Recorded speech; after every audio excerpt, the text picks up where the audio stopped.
All right, you guys ready to go? You guys ready to do this? Today we're talking about forever, but always and never. What does that mean? What are some of the things that you would never do in the gym? What should you always do in the gym? And what will forever stand in the gym? And remember, if you don't have some always, if you don't have some always in your life, you're going to have a bunch of nevers. If you don't have some always, you're going to have a bunch of nevers. So we want to have some things that are consistently going on when you show up to the gym, while you're in the gym, while you're putting your plan together, and why we do certain things the way that we do them at Grit Gym. So if you are a member at Grit Gym and you come out here on a regular basis and you're like, why don't we ever do X, Y, Z? This is why.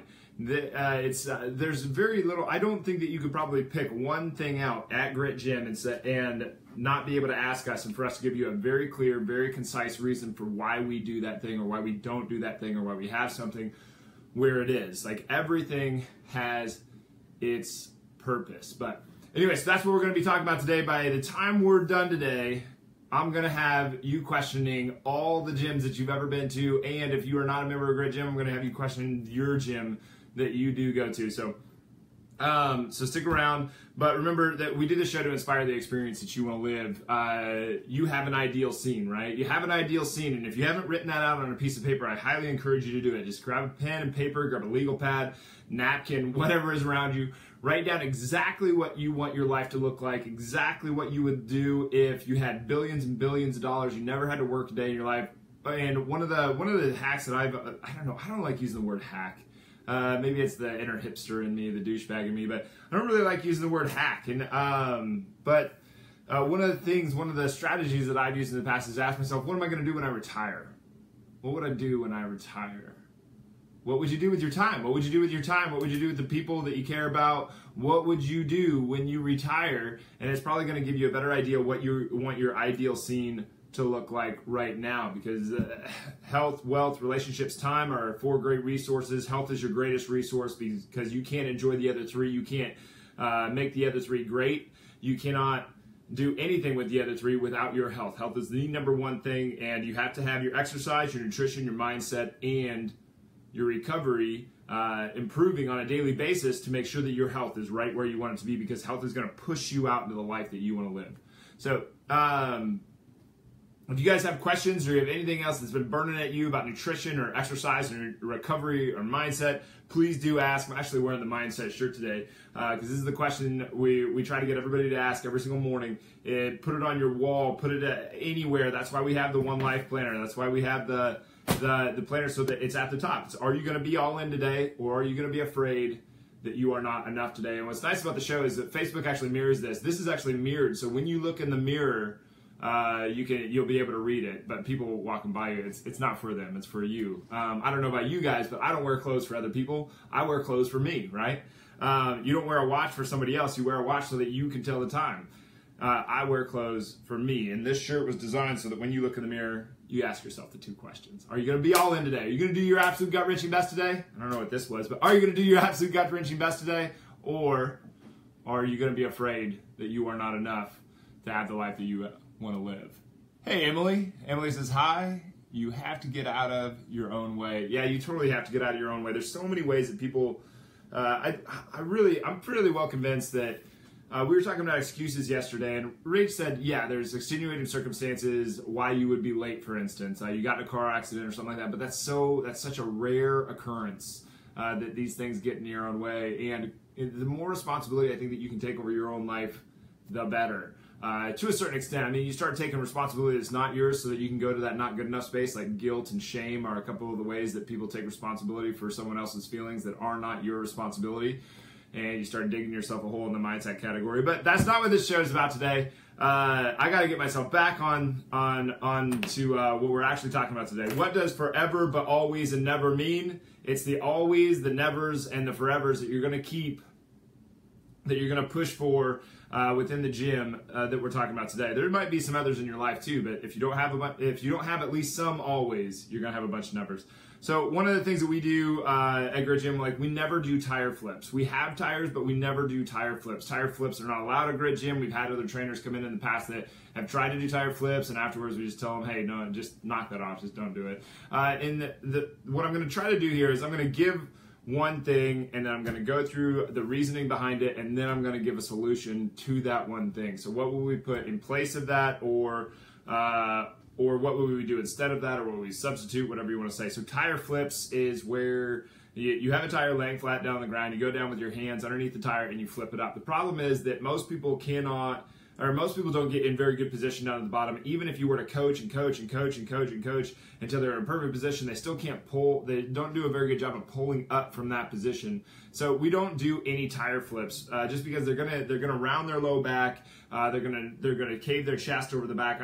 Like no matter how much you teach the technique, it's hard to get somebody from the general population to get in good position down and to grab that tire. Now, if it was a part of your competition, you're going to hear me say this a lot through this little presentation. If it's a part of your competition, so you are a strongman competitor or you are in some kind of competition to flip tires as many times, well, then you have to practice flipping tires and you got to get good at flipping tires and you got to do whatever it takes to flip as many tires as you possibly can. But general population is going for health and feeling good and looking good and living their life their way, they don't need tire flips. It's just going to get them hurt. So instead, you could go to a scoop pass with the medicine ball. You could go to a hip toss with the medicine ball. You could go to lighter deadlift variation. You could go to kettlebell swings. You could do a lot of hip hinge type activities that don't involve the tire flip. What else could you do with the tires so that you can have tires? Well, you could set one in the middle, have two people on the outside, and push it back and forth. That's one of the things that we do quite a bit, actually. So we don't do tire flips at Grit Gym. All right, the next one, dumbbells on the bench. A lot of times you'll see people, they'll get done with their dumbbell, their bench press, their row, whatever it is, and they'll set their dumbbells back on the bench. Okay, now, I've been a long time promoter of re-racking your weights, because it's super annoying to have to re-rack everybody's weights all the time. Everybody is dangerous. They're all out all over the place. Somebody could trip over them. So just always take your weight and put it back on the rack, right? Simple solution. However, there is another thing. There's another big reason behind this, and that's what if that were to roll off and it hits your foot? It's like it's simple as that. You wouldn't want that to happen, right? And I've seen this actually happen before. Somebody got in the habit putting it down in a box, it was a kettlebell. They put the kettlebell down in the box. They put the kettlebell down in the box.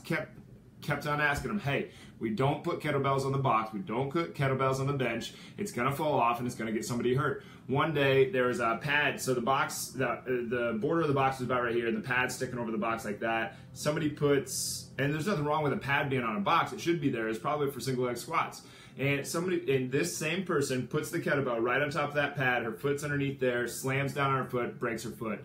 And at that point, it's kind of hard to not say, I told you so. I did stop myself from saying, I told you so. But she breaks her foot, has to go to the hospital, has to be out from working out, all because she could not get out of this stupid ass idea that she's going to put this kettlebell down on the floor.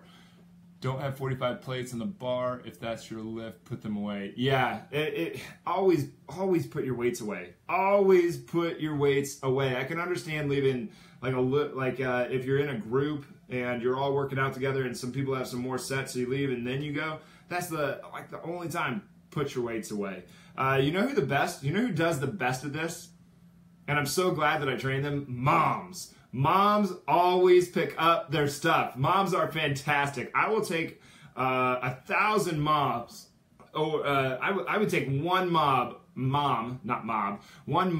to train one mom over thousands of professional athletes. Moms are awesome to work with. They work hard. I think it's kind of because they've been through pregnancy, so they know what something really real is, when your back's you're gonna push this thing out through a hole that's about the size of my nostril, and it's the size of a goddamn football, and they're tough. Moms are awesome.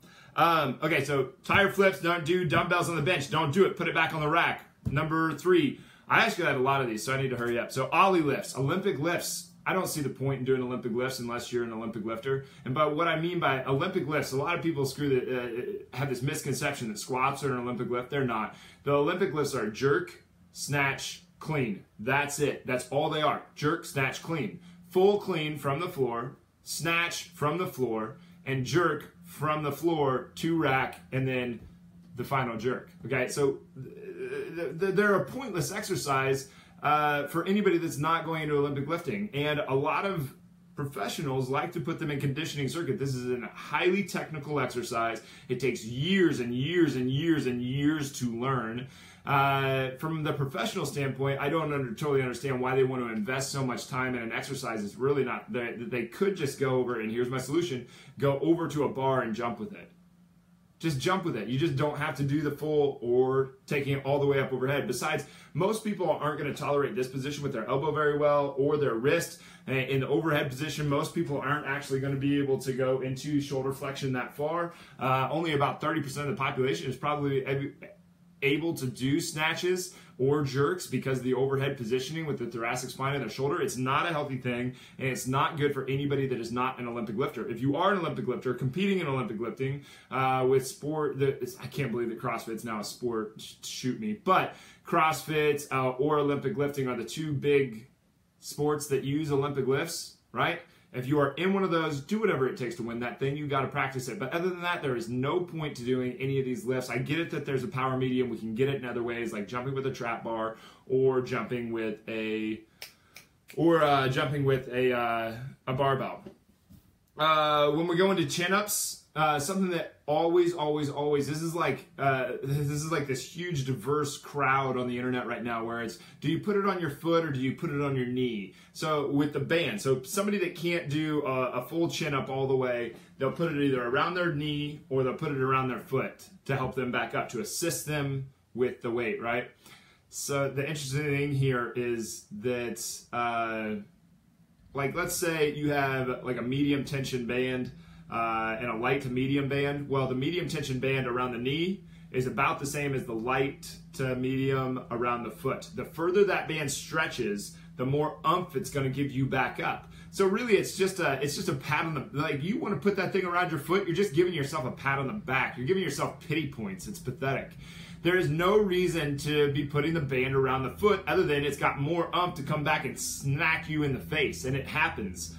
We never put the band around the foot at Grit Gym. Put it around the knee. It's more safe. The band is going to wear out less. Like everything is better from putting it around the knee. I don't see the point in putting it around the foot, except for the person who doesn't have enough oomph. And the solution to that is grab the next band up and give yourself some more assistance. Elbow to torso with rows. This is something I see a lot. People will crank the elbow clear past their body. Always bring the elbow to torso. There are some people that can carry it back, but the little tiny bit of benefit, which is nothing, there's like a tiny little morsel, a little grain, a little sand, a little granule of sand that would be a benefit going a little bit past for those people who can go past, that have the internal rotation to actually do that. Just take it to torso and call it good. The little bit that you're going to gain versus the huge amount of bullshit that you could incur at your shoulder that's not good for it, just go to torso. It's going to be better for you. All right, and then box jumps and conditioning circuits. This is something that I don't totally understand. It's dangerous as it's dangerous as it gets. Like that box, if you catch a toe or you overshoot or you get some kind of, it's dangerous. Okay, one, that's the first reason not to do box jumps and conditioning circuits. The second thing is you're tired. Okay, so you're bound to make those mistakes, and you're not getting up as high as you possibly could. The whole point in conditioning circuits is to drive up the heart rate. It doesn't really matter as much what exercise you pick as it does matter what that you drove up that heart rate. On the other side of things, when you're training to jump as high as you possibly can, there might be a time in there where you use a box jump because you're trying to develop power, you're trying to develop speed, you're trying to develop that ability to produce and decelerate force. Conditioning circuits are not the time to try to do that. Yeah, you're kind of playing in that medium, you're kind of sticking around there, but it's totally bullshit to try to get somebody exhausted, to try to drive up their heart rate by using box jumps, even though they do drive your heart rate up really fast. You're gonna get somebody hurt. That's how, like people, like you go to any gym, anybody that you see that has that huge scar right in the front of their shin, they caught a box on their toe. I wondered about the knee foot. Joanne wondered about the knee foot thing. Thanks. Yeah, the further the band stretches, the more tension, the more oomph, the more assistance it's going to give you on the way back up. I don't know what this was. This was kind of funny. But the more oomph it gives you, the more assistance it gives you. It shoots you back up. So the less it stretches, the less, right? So if you put it around your foot, you get more assistance. If you put it around your knee, you get a little less assistance. So just go to the smaller band and actually do it correctly with less danger. Overhead work with limited shoulder flexion. We kind of went over that a little while ago. If you go to overhead work and you don't have this much shoulder flexion while keeping your rib cage down, that eliminates snatches. It eliminates chin-ups. There are some people, there's a range for chin-ups and pull-ups. It eliminates overhead pressing. It eliminates all this stuff that's like straight overhead. You can do stuff that is out at an angle, like a landmine press, or an incline dumbbell press, or an incline barbell press, or inverted row, or some kind of lat pull down that's kind of at an angle. Your shoulder could tolerate that, but you would never take limited overhead, limited shoulder flexion. This is shoulder flexion. You would never take that and try to do overhead work with it, which goes on. Let's stick with the upper body thing. An upright row is where you hold the bar down here and you pull up like this. Okay, this is shoulder impingement 101, shoulder injury 101. Gyms still do this. We never do them at Grit Gym. We've never programmed them at Grit Gym. Actually, the last time that I would have done an upright row was when I was in high school, before I hurt my shoulder. Now, after I hurt my shoulder. You just wouldn't do it. This is the most vulnerable position that you can put your shoulder in. The internal, you need quite a bit of internal rotation to be able to do this, and you're gonna add weight to that by picking up the bar. So you're gonna put the shoulder, you're gonna add weight to the most vulnerable position that you can possibly get, and the further this goes in, the more those structures grind against each other like that on the inside of the shoulder. So it's not a very good exercise from a safety standpoint anyway, and then you have to weigh that against what's the return on investment. So what are we actually going to get out of doing an upright row? You're not going to get anything. You don't, like, it's kind of a bogus exercise. You don't really get a lot out of this. Maybe some upper trap, maybe you get some scapular movement. But you take a toll on your shoulder, you take a toll on your rotator cuff. It's just a pointless exercise. I'm going to put that in the never column. What would you do instead of an upright row? Well, I think if you're putting upright rows in your programming, you really need to go and you definitely need to go and get a coach, because that coach is, you need to scrap that whole program, first of all. You could do, you need to look at actual rows. What about an inverted row, 3-point row? What about a farmer's carry? If you're really looking for an upper trap, farmer's carry and deadlifts are probably where to go. You could do shrugs. That's kind of a bro thing to do, but I don't really have a problem with it. What's wrong with shrugs? All right, so moving on from that, what's another exercise that we never do? We never do conventional crunches, just laying on the ground and crunching up, right? Why would you do this? We know that the leading spine researcher and most spine researchers in the world right now, the best way that we have come to figure out how to create a disc herniation in a cadaver spine is by putting it through repeated flexion and extension. So that's a bad example. So repeated flexion and extension. So we just bend it back and forth. We just bend it back and forth like that. I don't know. Do I have a... All right. So let's say this is the spine. I don't know if this is going to work very well. So they bend it back and forth like that. Well, that's what you're doing when you're crunching, especially when you put a little ball back behind your low back and then you do your crunches. This is how you create a disc bulge. Bulges aren't really that big of a deal, but all herniations are a big deal. Disc bulge is only bad when you have symptoms. So if there's pain, a disc bulge is obviously bad. You don't want pain. And excuse me, but every time, even if a herniation is not symptomatic, it is still a problem that we need to look at. And good training practices can mitigate and cure. This must be cure and cure a disc herniation. It's been proven over and over again that when we calm that area down and we start working on posture a little bit better, we start strengthening stuff, we start stabilizing that low back. Don't let Pilates and yoga people and chiropractors fool you. We do not want mobility at the low back. We want stability. We want that thing to hold position, not strict like it can't move, but that it can maintain its position and not be moved. That's what we want down there. Do not let chiropractors tell you different, or Pilates or yoga. They all preach this bullshit that somehow this is not supposed to be free and flow and move around. No, it's not. It wants to stay right where it is.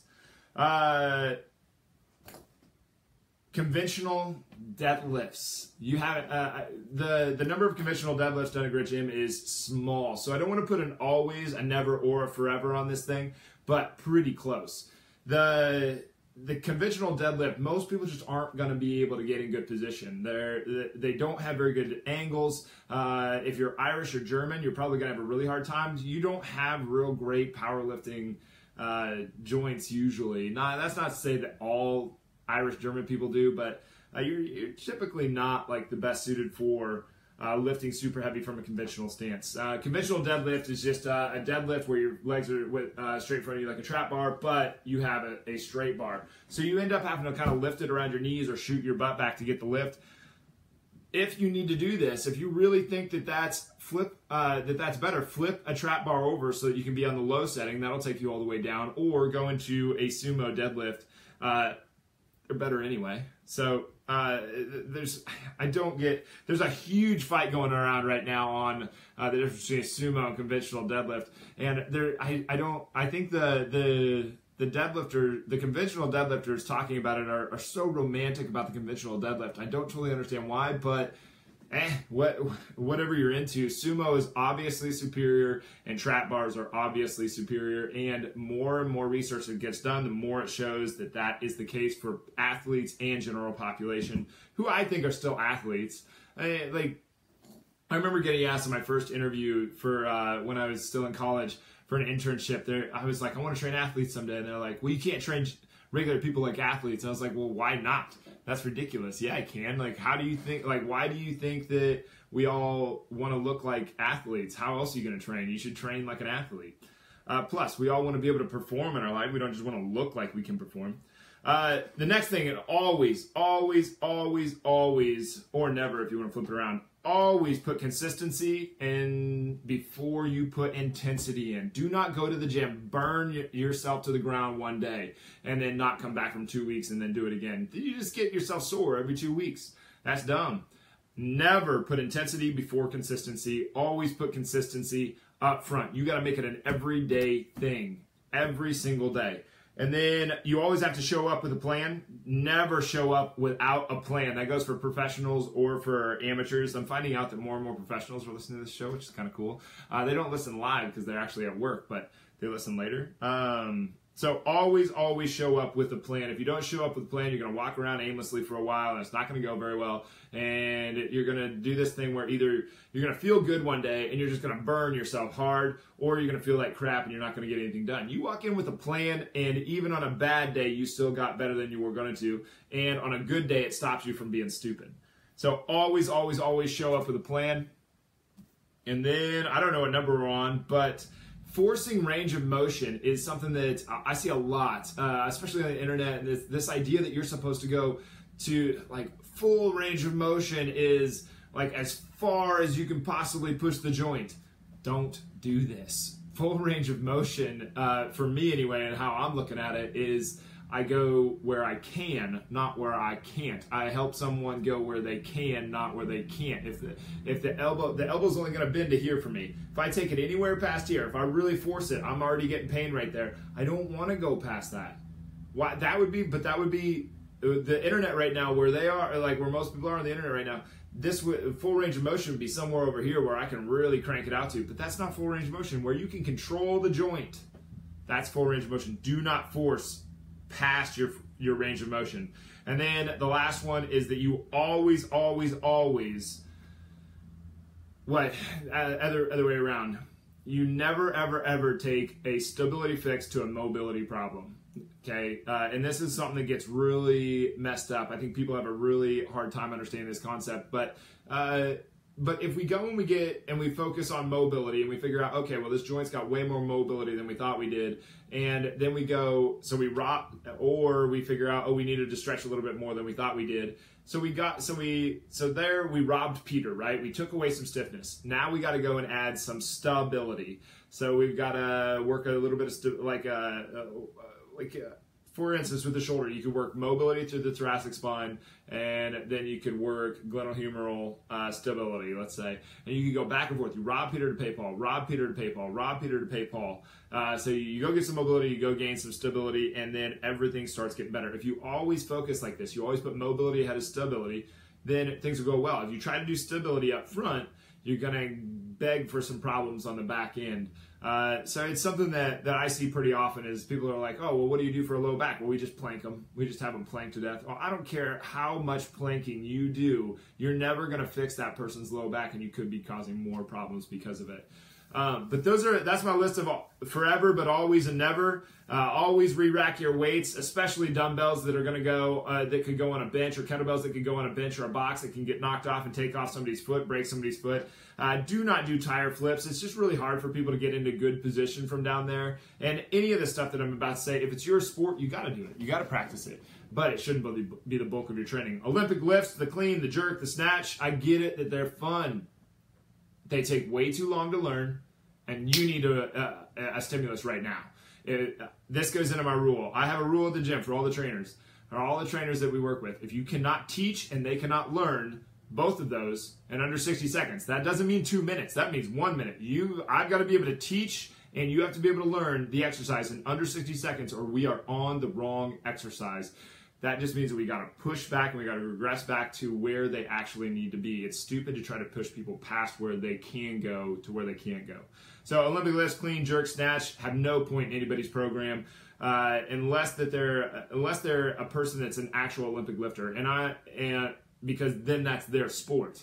So football players, baseball players, basketball players, Olympic lifting is complete bogus nonsense. It should not be in any of their programs. It's a complete waste of time. It's getting people hurt. It's a stupid, stupid, stupid exercise that has no place in anybody's program. Bands at the knees with chin-ups, you're just giving yourself a pat on the back if you put it around your foot. Just go to a heavier band and keep it around your knee because it's just increasing the tension. Elbow to torso with rows, you're not getting anything by going by dive bombing your elbows past the body.